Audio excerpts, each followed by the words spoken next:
նորից կոալիցիոն, հա,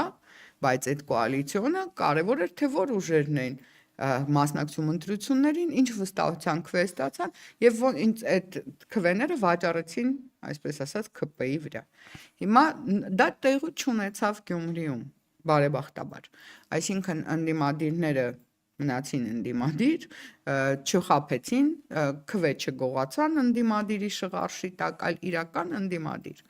Ճիշտ է, եղան խնդիրներ անձանց մասնակիցներից Մարտուն Գրիգորյանի հետ, ես ուղղակի մի բանից էի ապշած, երբ որ ասում էին դե խնդիրներ կա, անձնական, չգիտեմ ինչ, բայց Մարտուն Գրիգորյանը գիտեր ում հետ է գնում ընտրությունների։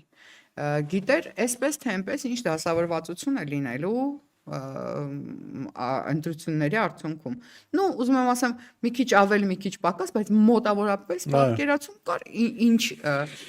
ինչ ուժեր են անցնելու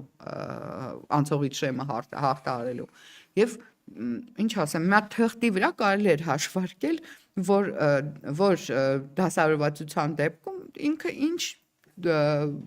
մոտեցում պետք է ցուցաբեր։